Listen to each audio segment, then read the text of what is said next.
Where do you get the inspiration for your songs? Or is it just a case of, listen, I'm not always inspired, I work at it? Yeah, no, I haven't written a song in a long while. There was a time when that was my theme, that, you know, I was a songwriter and I write songs and I must find a keyboard because I need to sit at this keyboard and I need to write a song. Or I'm going into the studio and I'm sort of like, have to write a song. But it's so strange. The songs come sometimes just, I can't, you know, if you could just write it down like a shopping list and send it off and it would be delivered to you, wouldn't that be great? But it just doesn't work like that. It's almost like, sometimes I notice that there would be a very big dip in my mood before a song came. And I would be feeling like really the opposite, like dark. And then somehow or another, the song came. It was part of the process. I don't know how to explain that to you.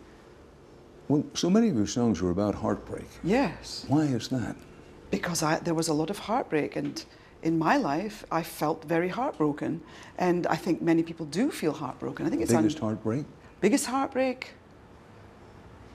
Oh, I don't even want to think about my biggest heartbreak, because my biggest heartbreak was so incredibly rough. You know, losing my child, to be frank with you, delivering a stillborn baby. You know, you know, that's probably the most heartbreaking thing that could happen to anyone. So that's the lowest point of things. But certainly a lot of romantic heartbreaking relationships that never really came into fruition. Living in a lifestyle, being on the road, being quite isolated, you know, kind of brought a lot of baggage to the table, I think. Being on the road, being isolated, being lonely, you didn't use the word, I did. Did you go through a period where you felt like, in retrospect, that you had too many partners, bed partners and otherwise? Whoa, you came right to the quick there.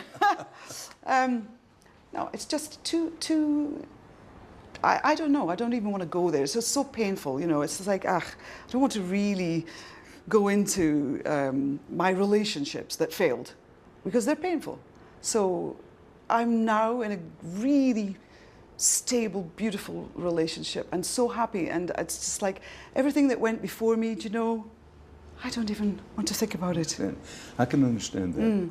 But where I was going with it, I think many people don't realize how really difficult it is to be on the road, even when you're successful. There's a loneliness to it. Oh God, yes.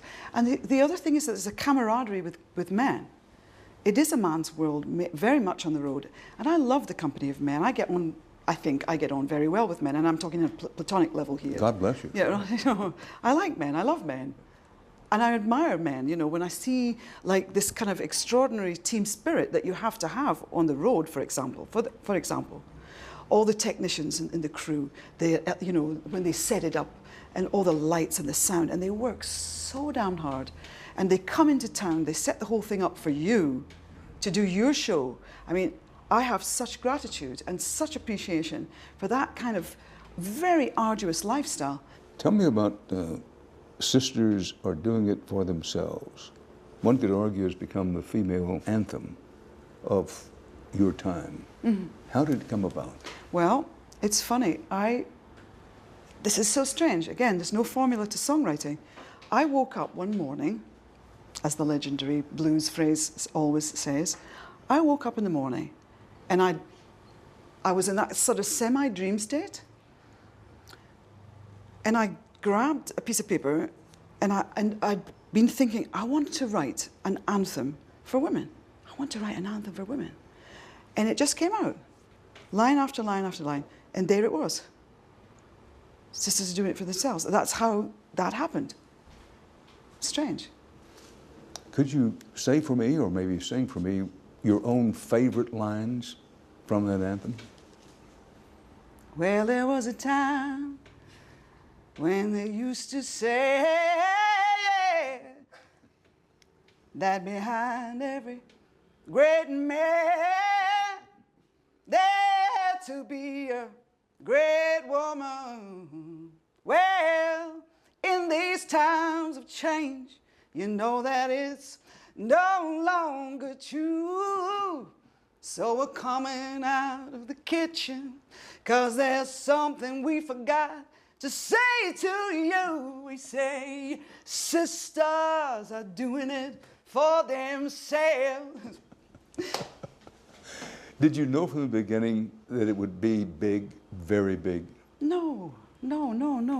Everything goes like chicken and egg. So you start with the song, sort of, in this instance, that was a completed song. A lot of the songs that Dave and I wrote together was the two of us working it out. This one really was. I mean, obviously Dave is not going to wake up and write an anthem for women. He's like, okay, what do I do in this?